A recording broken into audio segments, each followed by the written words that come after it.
Notre rôle maintenant, c'est détecter notre lumière et en profiter au maximum. Et quand on a un plaisir ou un désir, la porte s'ouvre encore plus grande.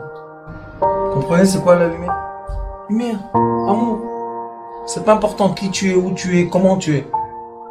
Dieu t'aime.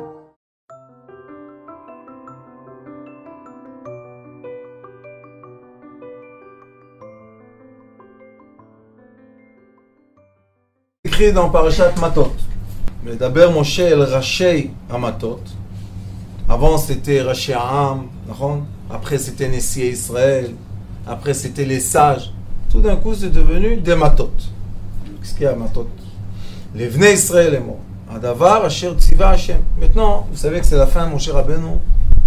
Déjà la semaine dernière, on lui a expliqué qu'il va monter dans la montagne et il va rester là-bas gentiment. Alors maintenant on va finir. Matot Masei, Chazak Chazak. Et le livre de Devarim, on dit que c'est Mishneh Torah, c'est les paroles que Moshe Rabbeinu a dit au peuple d'Israël. Parce qu'il a été commandé à dire. C'est comme dans le Zohar HaKadosh, il y a Hidrazuta, que Rabbi Shimon Bar Yochai dit ce qu'il veut dire, pas qu'il a été commandé à dire. Alors maintenant, Moshe Rabbeinu, il leur dit, je continue à vous dire ce qu'Akadosh Baruch Hu a dit pour vous. Il leur dit Kacha. Ki dor neder, la Hashem o ishava shvua le'esor isar nafsho, lo yachel devaro, kechol ha'yotze mipiv ya'aseh. On dit ici, neder. Nous, quand on dit ici neder, c'est quand quelqu'un jure de faire quelque chose. Il promettre à quelqu'un. Donc il est écrit ici comme ça. Ki dor neder le Hashem. Si quelqu'un promet à Kadosh Baruch Hu quelque chose, et c'est interdit de promettre, on n'a pas le droit de dire je jure, je vais faire, interdit. Ça c'est une chose que les gens ne comprennent pas. Parce que à Kadosh Baruch Hu, il y a deux sens dans notre vie. Il y a un moment dans la vie qu'on est dirigé par une force extérieure, et il y a un moment dans la vie que c'est nous qui créons une force. C'est comme la matière. Il y a de la lumière qui se condense et devient de la matière. Et après, la matière, comme elle vibre, elle se vaporise en étant une lumière. Il y a toujours des allers-retours. Toujours des allers-retours de lumière. Ici, ils disent exactement la même chose. Pourquoi une personne n'a pas le droit de jurer de faire quelque chose? Parce que le temps ne nous appartient pas. Parce que la personne ne sait pas qu'est-ce qui va se passer dans une seconde. Peut-être dans une seconde, on meurt. Qu'est-ce qu'on va faire? Et maintenant, on laisse ici on a juré quelque chose. Et maintenant, ça ne se fait pas. Alors, on revient. Donc, il est écrit Ki dor neder le Hashem, que celui qui va jurer pour Akadosh Baruch Hu, o ishava shvua, des fois on jure, un jurement, des fois on promet, des fois on jure. Maintenant, quand est-ce qu'on promet? Quand c'est positif. Je te promets que je vais te. Et quand est-ce qu'on jure? Quand c'est négatif. Je te jure que je n'ai pas fait. Toujours on dit, je te promets que je vais te faire, et je jure que je ne vais pas faire. Exact. Les gens normaux, je parle. Les gens normaux, ils disent, je te promets sur la vie de je sais pas quoi, je te ferai ça comme chose. C'est-à-dire, tu as promis. Mais le problème, le temps ne t'appartient pas. Et si tu vas mourir, et si tu vas être malade, et si tu ne vas pas être capable, tu as promis pour rien. Maintenant, je vais vous dire pourquoi c'est un problème de promettre. Et la deuxième chose, c'est si quelqu'un il vient te dire quelque chose, tu dis, je te jure que je n'ai pas fait ça. Pourquoi tu jures? Si tu ne l'as pas fait, tu ne l'as pas fait. Non, si je te jure, tu dois me croire. Et si je te parle, pourquoi tu ne me crois pas? Question, on rentre. Maintenant, quand on promet à quelqu'un quelque chose, c'est suspendu. On le tient dans l'air. Voilà, suspendu. Et quand on tient quelqu'un dans l'air, comme la Torah, elle connaît la structure de l'âme, quand je tiens quelqu'un dans l'air, je suis en train de le tuer. Pourquoi? Parce que je lui prends la émouna, je lui prends la croyance en Dieu. Si toi, tu comptes sur moi, maintenant, moi, je deviens ton Dieu. Vous comprenez? Oui, bien sûr. Si quelqu'un vous dit, vous avez besoin de 5000 shekels, et quelqu'un vous dit, oui, t'inquiète, la semaine prochaine, la semaine prochaine. Vous continuez à dire aux autres, si vous devez le mettre 5000 shekels, vous dites, je m'excuse, la semaine prochaine, je les aurai. Donc on a suspendu l'autre, et l'autre, et celui-là après, arrive la semaine prochaine, il est en France. Comment je réponds à ceux que je leur ai promis? Maintenant, je dois jurer. Je te jure qu'il m'avait dit. Je te jure qu'il m'avait dit. Pourquoi je dois me protéger? Et normalement, un être normal, écoutez-moi bien ce que je vous dis, doit être pur de toute obligation aux gens qui l'entourent.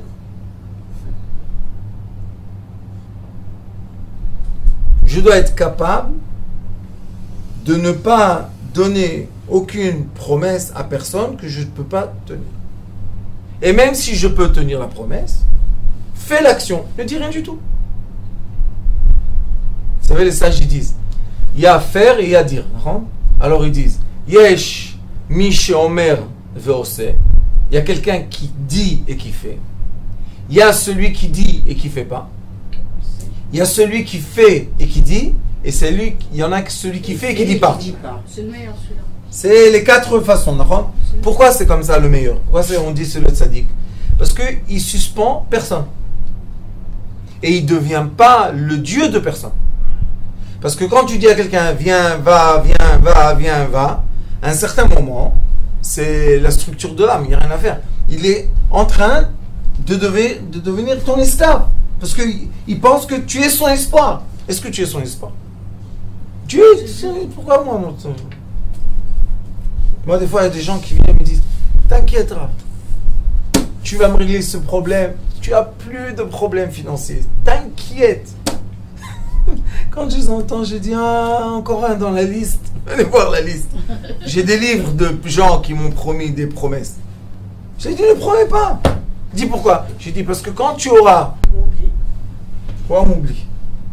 Pourquoi? C'est quoi le problème?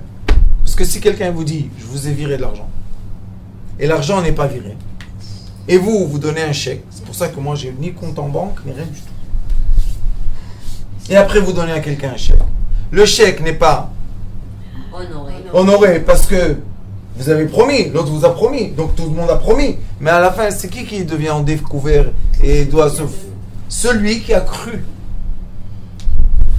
C'est pour ça que quand la Torah elle nous raconte cette histoire, elle nous dit ne crois pas à l'autre. Ne suspends pas ta vie dans la bouche de quelqu'un. Pourquoi tu lui permets de te contrôler ta vie? Jamais de la vie. T'inquiète, Dieu est grand, c'est lui qui donne, c'est lui qui prend. C'est tout. Et ici c'est écrit mot à mot. Fais attention. Oh, shvoa, ishava shvoa, les essor isar al nafsho. Vous savez qu'est-ce qui est écrit ici? Que quand les personnes jurent, qu'est-ce qu'ils disent? Ah, je ne vais pas manger. Neder. Ils font un... Si ça s'arrange, moi je vais faire un jeûne. Fais le jeûne, tais-toi. Parce que quand tu dis je vais faire un jeûne, le mauvais penchant il se réveille. Hop. Qu'est-ce qui se passe? Qui veut jeûner ici? Toi tu veux jeûner? Ah, c'est bien. Viens avec moi, viens. Viens. On va faire un tour ensemble en ville. On va te mettre l'odeur d'une pizza dans le nez, avec un peu de viande, comme ça que ça sera une belle mitzvah comme il faut, de la viande et le fromage, et hop, on va manger. Et maintenant, qu'est-ce qu'il va dire? Ouais, qu'est-ce que j'ai fait? J'étais en jour de jeûne. Non seulement j'ai pas jeûné, mais j'ai aussi mangé la viande et le fromage ensemble. Maintenant, il vient chez son ami lui dit, dis-moi, tu es fou. Tu sais ce que tu as fait? Quelle faute! Viens, on va chez le Rav. Il va chez le Rav, il commence à crier sur lui. Mais qu'est-ce que tu as fait? Pour qui tu te prends? La rigueur, le pauvre. Il sort massacré de tout. Qu'est-ce qui se passe? Il marche dans la rue. Qui devient son meilleur copain? Le mauvais penchant. Il dit, mais tu as vu un peu ces juifs là. Qu'est-ce qu'ils se disent? Viens avec moi. Où on va? Viens. On va trouver des amis. Viens. Et il trouve des amis. Mishlei, Shlomo HaMelech, il dit Beni al titosh Torah timecha. ne quitte pas ni ta mère et ni ton père, la moralité de ton père. Pourquoi? Parce que les gens qui vont te dire qu'ils sont tes amis, ils vont t'emmener jusqu'à tuer. C'est pour ça que Massaé explique comment quelqu'un a tué sans faire exprès et quelqu'un a tué en faisant exprès. Qu'est-ce que c'est cette histoire? Pourquoi on doit parler des gens qui tuent et combien la Torah leur donne de place? Les 3 villes ici, les 3 villes là, qu'est-ce qui s'est passé? Parce que cette personne-là qui a tué, où ça a commencé? Les gens qui jurent et les gens qui promettent. Parce que vous connaissez pas tellement grâce à Dieu. Mais vous savez, dans la rue, dans le monde entier, il y a les lois de la rue. Quand tu n'es pas encore rentré dans la rue, tu ne sais pas qu'il y a ces lois-là. Il y a les lois civiles.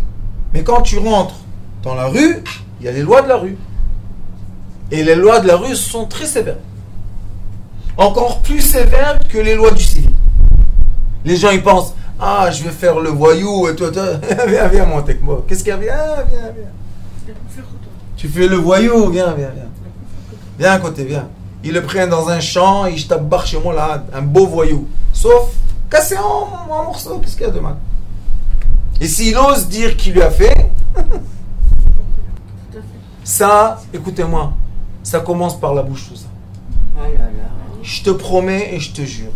Ne t'inquiète pas et oui t'inquiète. Il ne faut pas parler. Tu fais, tais-toi. Tu veux pas te taire.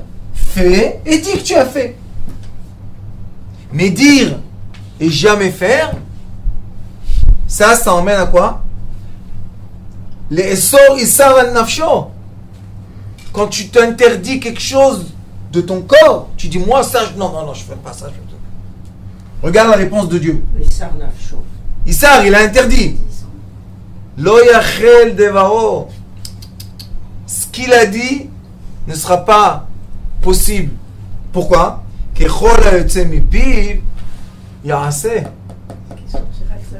Ce que tu sors de ta bouche, tu dois faire. Et si tu n'as pas fait, qui te punit le premier, vous savez? Toi-même. Les remords, et pourquoi, et qu'est-ce que je vais faire? Et il y a des choses qui ne se rattrapent pas. Il y a des choses, tu ne peux pas rattraper. Tu as fait quelque chose. Tu as insulté quelqu'un dans la rue. Et tu l'as rendu blanc et rouge et violet. Maintenant, demande pardon. Comment tu vas demander pardon à tous les gens de la rue? Tu vas tous les emmener et demander pardon devant tout le monde. Comment tu vas faire? Tu ne sais pas comment faire. D'accord? Alors il y a des choses que tu ne peux pas rattraper. C'est pour ça qu'il faut se taire toujours. La Torah, elle te dit, qui préserve le monde? Abolem et piv, béchat meriba, celui que pendant une dispute se tait. Je sais que c'est difficile, tu prends sur toi, tu t'empêches, et le Yetzer, il veut répondre, et on ne répond pas. Oui, mais ceux qui ont parlé, ils vont payer.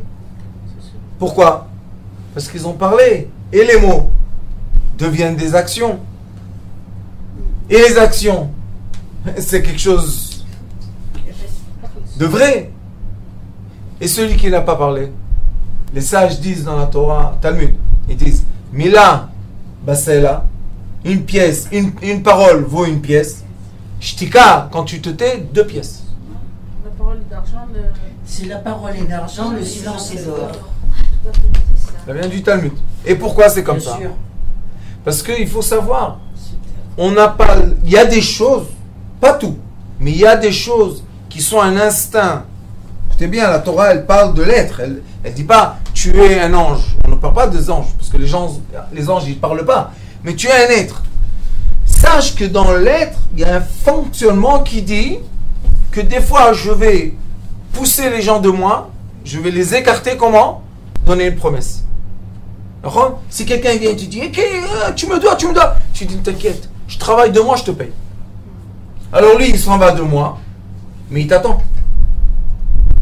Les 2 mois passent, tu n'as pas payé, tu vas payer. Vous savez qu'il y avait une jeune fille ici à Netanya, qu'elle est venue me voir, la pauvre. Elle n'arrive pas à se marier. la pauvre. Et je sais c'est qui c'était son père. Je vois son visage gris.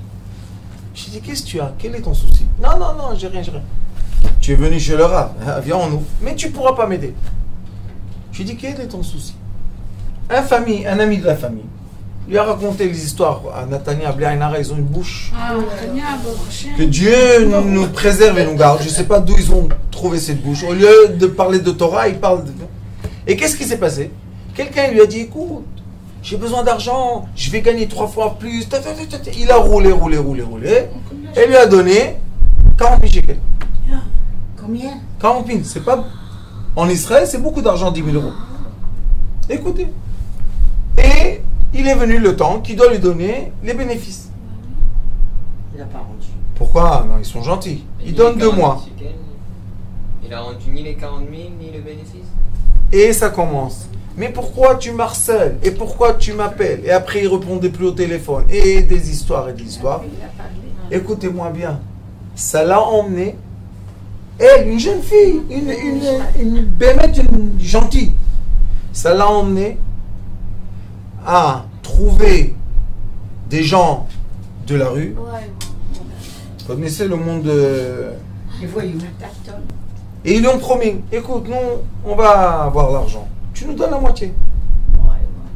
Elle est venue me voir, elle était à un pas de dire oui. Je lui dis, tu sais, c'est quoi le problème? Le problème, c'est que s'ils ont réussi à prendre de lui, pour toi, premièrement, tu ne vas pas recevoir la moitié. T'inquiète. Et la deuxième chose, c'est que maintenant, toi, tu vas payer. Il me dit, mais comment, Rav? Je lui ai dit, ma fille, tu vois que ma barbe, elle est blanche. Chaque cheveu, il a reçu la javel comme il faut. Écoute-moi. Qu'est-ce que je dois faire? Écoutez bien ce que je lui ai dit. Je lui ai dit, écoute, tant que tu es dans cette histoire, ta tête n'est pas disponible à te marier. Et c'est ça ce que la Torah dit. La Torah ne veut pas que tu fasses ça, parce que quand tu vas faire ça, ton cerveau ne sera plus libre. Elle m'a dit, bon Rav, qu'est-ce que je fais? Je lui ai dit, tu renonces l'argent. Elle m'a dit, quoi? Et elle a eu une allure de voyou. Je lui ai dit, tu as vu? Regarde, déjà toi, comment tu parles? Tu veux rentrer dans ce système? Au début, c'est très joli. Tu gagnes de l'argent facile. Mais vous savez, c'est quoi la rue? La rue, c'est où tu fais peur, où on te fait peur. Il n'y a jamais de calme dans la rue. Jamais de calme. Ça veut dire qu'il n'y a pas de paix.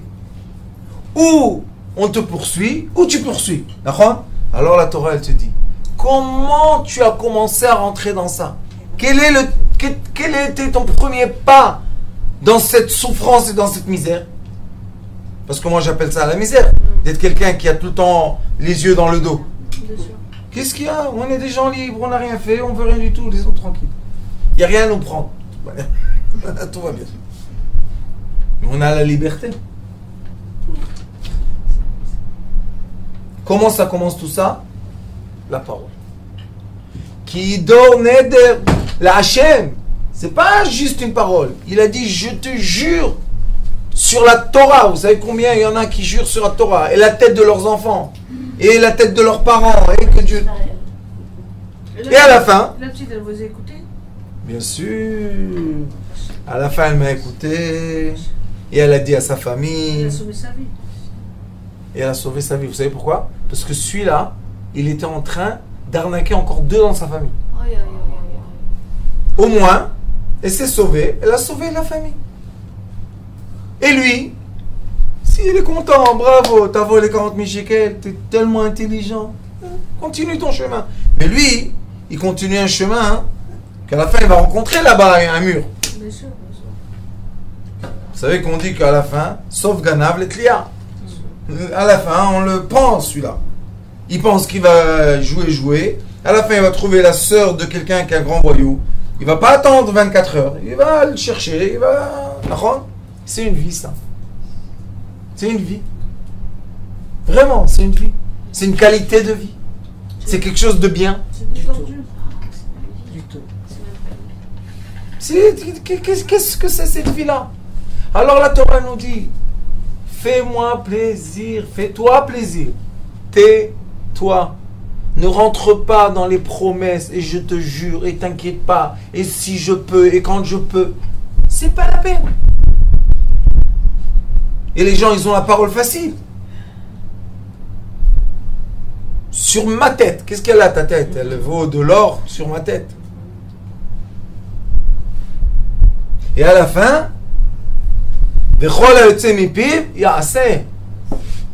tout ce que tu as dit, il y a assez. Il sera fait.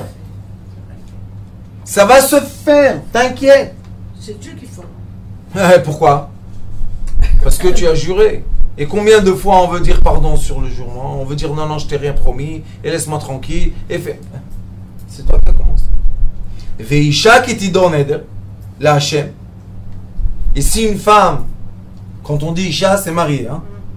Vasra Isar Bebeit Avia Benorea, si c'était quand elle était dans la maison de son père, c'est qui est responsable de sa bouche? Son père. Le père. Le mari ne peut pas enlever. Attendez. Si le mari non, on peut pas. Et si le père Veshama Avia et Nidra, Ve Esara Asher Asra Nafsha, Ve Cherish la Avia, et son père il a rien dit,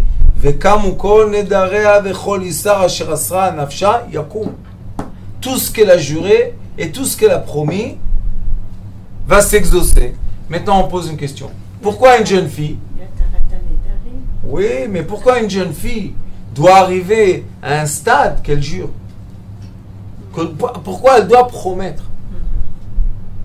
Le Zohar Kadosh dit un enseignement très très profond. Il dit que la femme, son habitude, c'est d'être contentée. C'est l'habitude d'une femme, elle a besoin d'être contentée. Le Zohar Kadosh dit, elle est contentée par deux. Ou par son père, ou par son mari. Il y a encore deux, que c'est son frère et son fils. Ça croise comme ça. Il y a son père et son mari, et il y a son fils et son frère. Normalement, jusqu'à quand qu'elle se marie, elle doit être contentée de son père. Et si elle ne sait pas être contentée de son père, c'est la même façon que son mari va la contenter. Il prend la relève. De son habitude, à elle.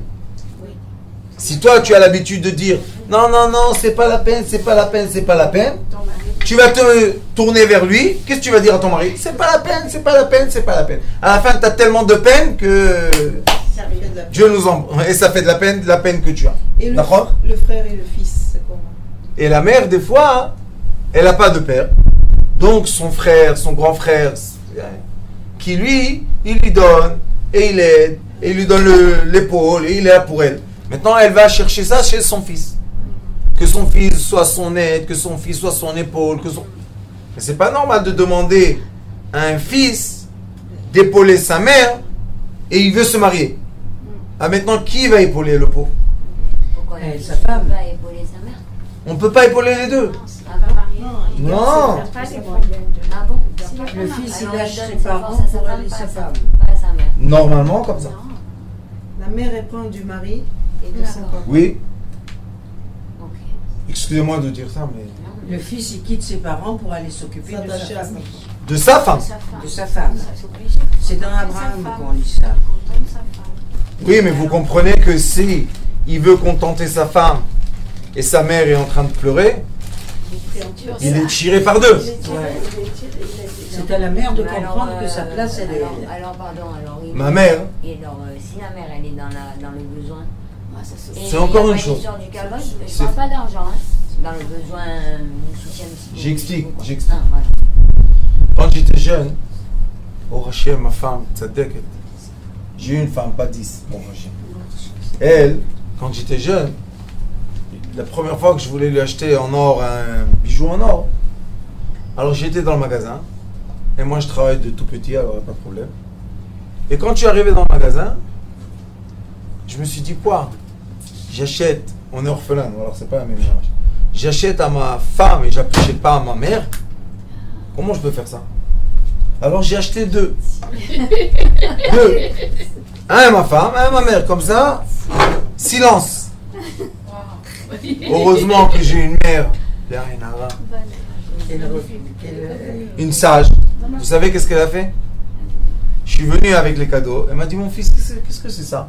J'ai dit, maman, je t'ai acheté un cadeau, voilà, pour... Elle m'a dit, ça, c'est quoi? J'ai dit, ça, c'est pour ma femme. Elle m'a dit, viens. Elle a tout pris, elle m'a dit, mets dans ton sachet. Ça, c'est ta femme? J'ai dit oui. Les cadeaux pour ta femme.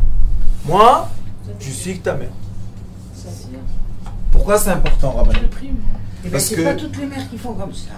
heureusement que j'ai la mère que j'ai et la femme que j'ai. C'est une perle, votre mère. C'est quoi l'éducation? Pour vous dire, parce que qu'est-ce qu'on veut nous en tant que parents? Moi aussi je suis grand-père, je sais c'est quoi être un père et grand-père. On veut quoi? On veut le bien de nos enfants. Qu'est-ce qui nous perturbe le plus? C'est quand nos enfants ils vont pas. Vous savez que des parents, normal, quand un de leurs enfants ne va pas bien,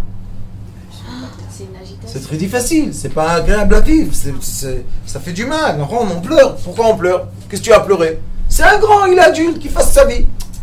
Quoi adulte? C'est quand même mon enfant.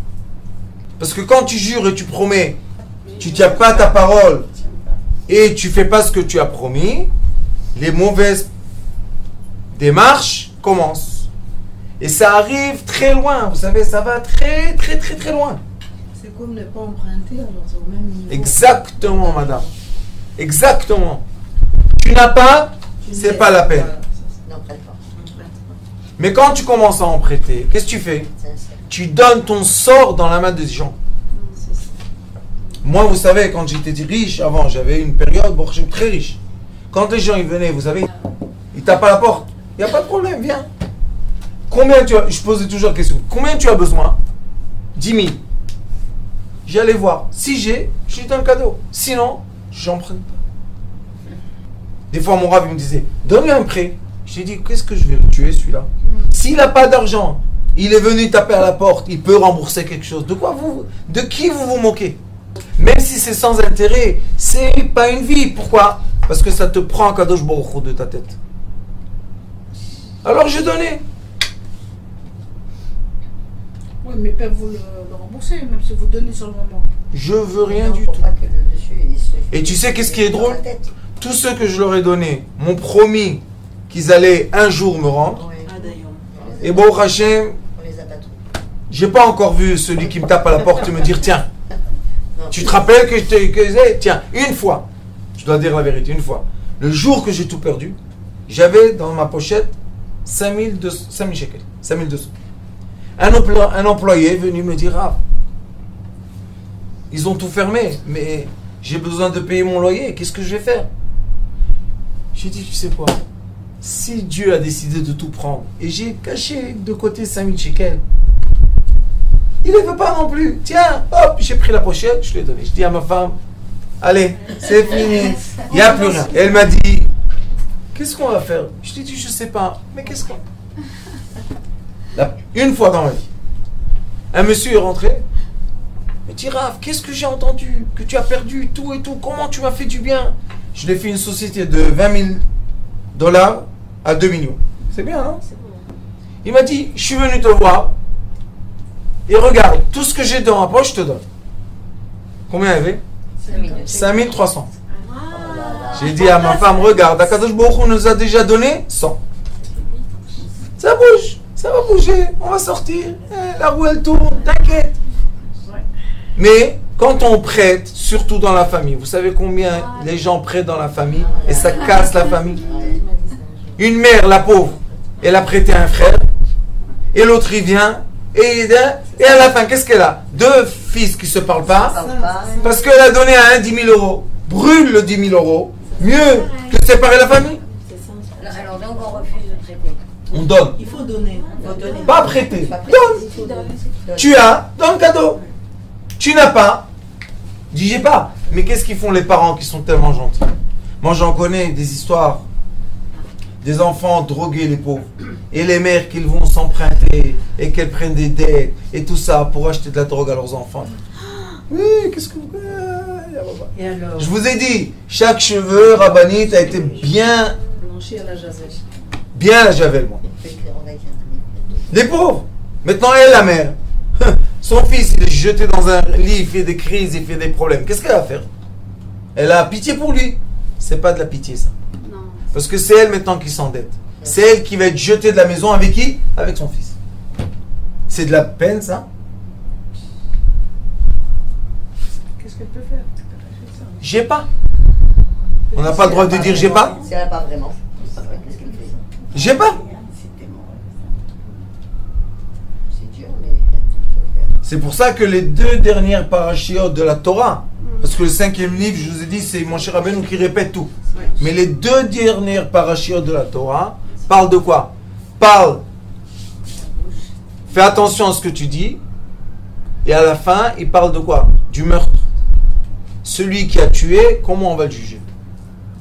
Alors maintenant, on peut dire une question. La Torah, finis avec quelque chose de beau, emmenez des fleurs, prenez les roses, le jasmin est beau. Il y a des choses à dire. Non, la fin de la Torah, sachez que l'être humain a des natures, et si on ne va pas respecter la nature de l'être humain, à la fin on va l'assassiner. Et ça, c'est ce que j'enseigne, madame, à l'école. Respecter les natures des êtres, ça veut dire guérir l'être. Mais tant qu'on ne respecte pas la nature, on va arriver à l'assassiner. Pourquoi? Parce qu'on ne respecte pas sa nature. Et on l'emmène à faire des choses qu'il ne veut pas faire. Ça, c'est contre nature. C'est pour ça que le jeune homme qui est là aujourd'hui m'a dit « Rav, je fais des péchés, je fais des péchés. » J'ai dit « Qu'est-ce que c'est ce mot-là? Tu comprends pourquoi je te dis ça? Parce qu'à la fin, ça emmène la personne à quoi? À se haïr, à emmener sur elle des problèmes. Pourquoi comme ça, mon fils? Tu es quelqu'un de tzaddik, laisse les péchés tranquilles, on va laisser. Il y a des endroits que les gens, ils adorent les péchés. Et nous, on adore la vie. Et tu vois que Dieu te dit, ne fais pas des choses interdites à toi-même, ne t'interdis pas. Pourquoi? Parce qu'il connaît, c'est lui qui a créé la nature de l'être.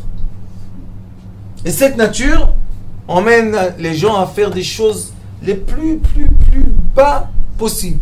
Et pourquoi je vous dis tout ça? L'histoire des filles qui sont l'assimilation qui est affreuse en Israël. Affreuse. Vous savez pourquoi? Parce que si les parents ont perdu le sens, L'autorité. le sens, madame, Non, pas le sens, le sentir. regesh, Sentiment. quand leurs enfants les quittent, et ils s'en foutent. C'est pas qu'ils s'en foutent.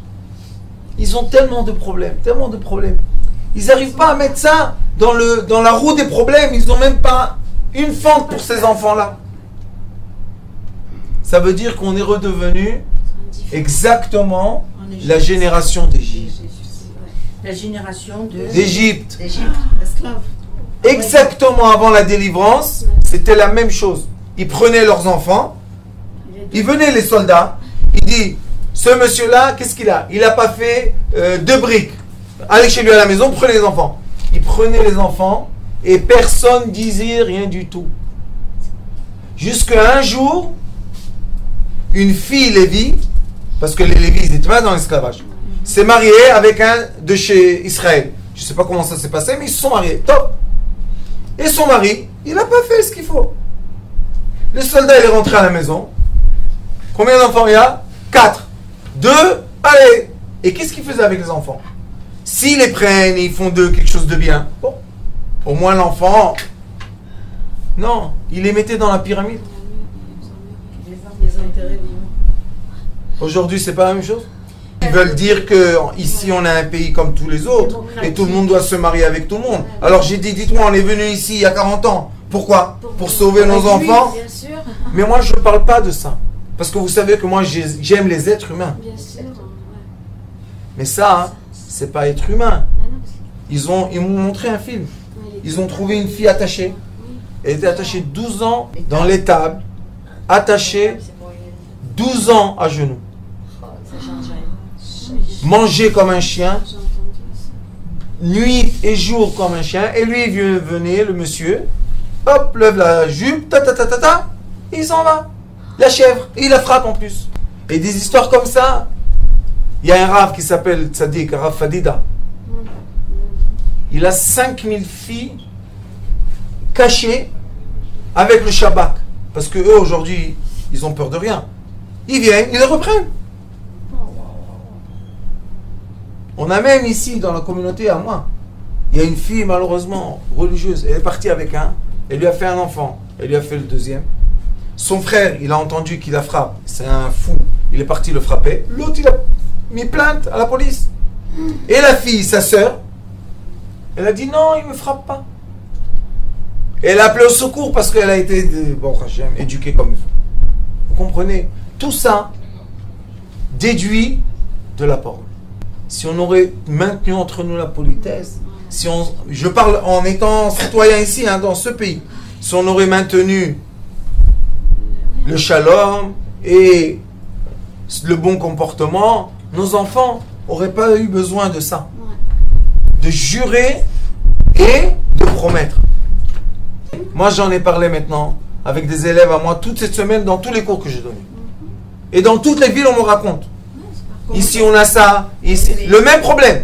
J'ai dit, alors, ils veulent faire maintenant les élections et le truc. Lui, il veut être le maire, l'autre veut être le président. Hein? Nos enfants, qu'est-ce que c'est ça? Ils sont pleins sur nos plages. Avec la kippa et la baguette. Oui! Bien sûr. Vous allez Herzliya la nuit, Herzliya Pitoir la nuit. Ah ouais. À qui appartient le... Qu'est-ce qui se passe?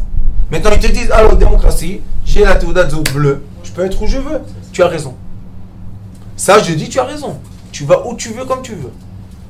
Mais s'il n'y a pas de respect, on vit ensemble, il y a beaucoup de nations dans ce pays, non? C'est le pays des nations.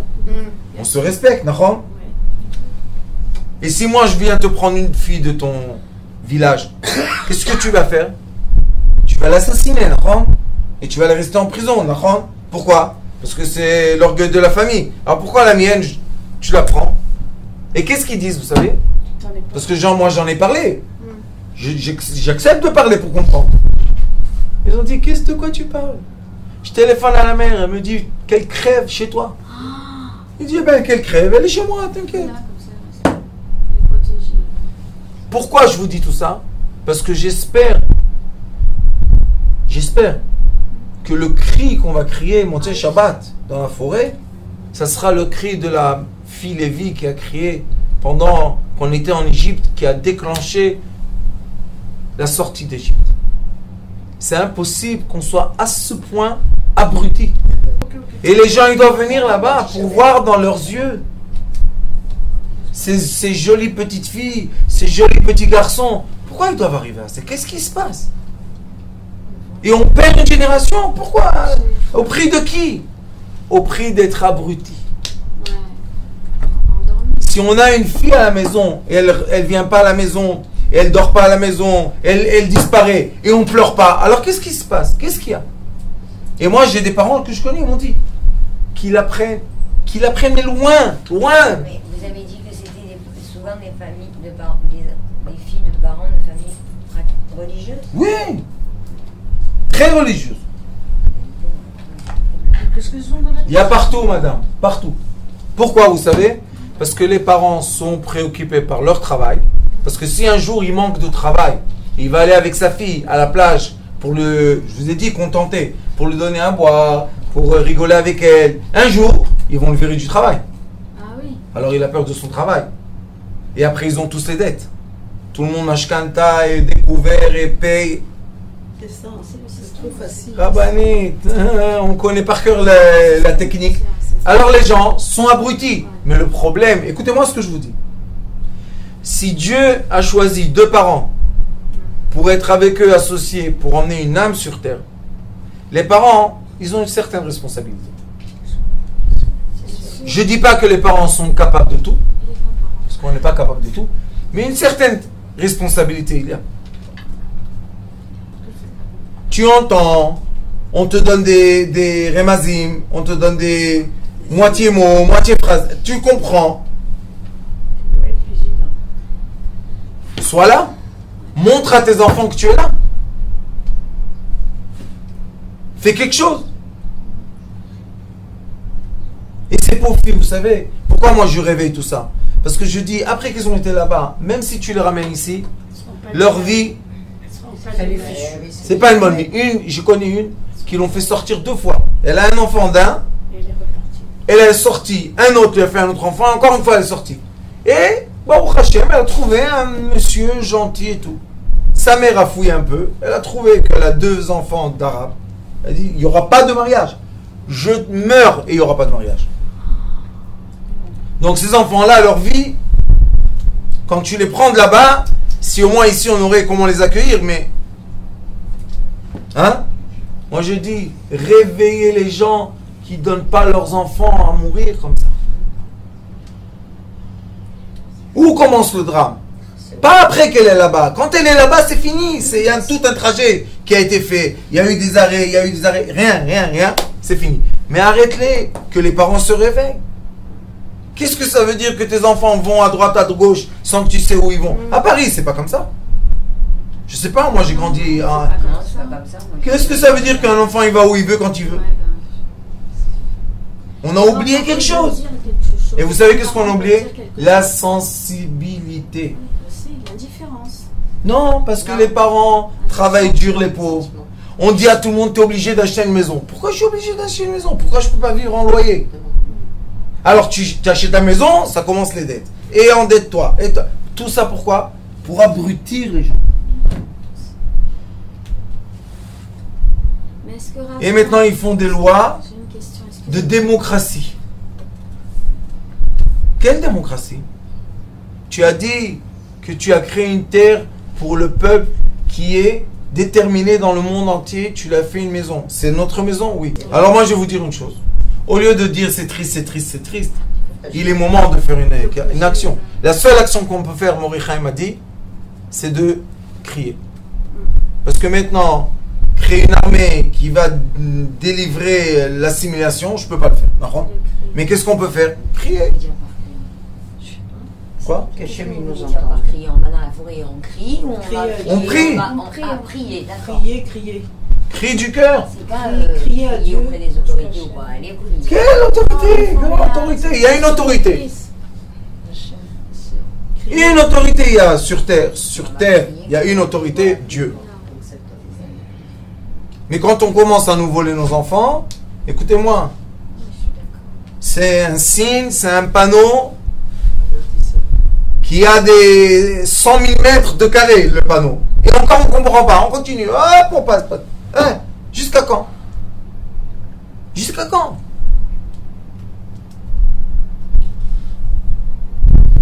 Ça va pas à la tête. Ma mère elle nous a emmenés ici pour que, chas shalom, on ait des choses comme ça. Et c'est dans toutes les familles, hein. Ne croyez pas qu'il y a quelqu'un de protégé.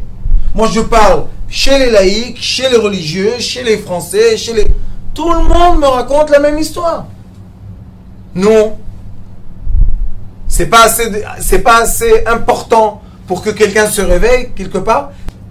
Et tout commence.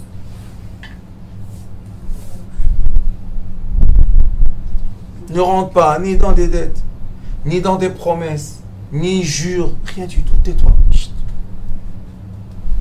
Et peut-être le Kikar, Bezrat Hashem, il va avoir une grande tchouva quand les gens ils vont se taire. Eh bien, on va voir la réalité changer. Il faut discuter avec des gens qui sont... Rabbanit, qui comprennent rien. Rabbanit, même pour eux, on doit prier. Oui, bien sûr. Vous savez, je dis, quand j'avais une synagogue, et les gens parlaient, vous vous rappelez? Les gens parlent pendant la prière. Vous savez, c'est quoi la vérité de ça? C'est qu'ils veulent prier, mais ils ne savent pas quoi. Voilà, Alors ils parlent. Ça. Alors moi, qu'est-ce que je leur ai dit? Vous vous rappelez la conférence que je dis là-bas? Je leur ai dit, ceux qui savent prier, et c'est le Baal Shem Tov qui dit ça, demandez à Kadosh Baruch Hu, qui prend toutes les lettres qui ont été composées de leurs paroles, et il en fait une prière. Voilà. C'est beau ça. Et vous savez qu'est-ce qui s'est passé après? C'est beau ça. Après Mincha et Arvit, plus personne parlait. Je leur ai dit, comment on va prier? Vas-y, parlez. Ils ont dit, non, ça va.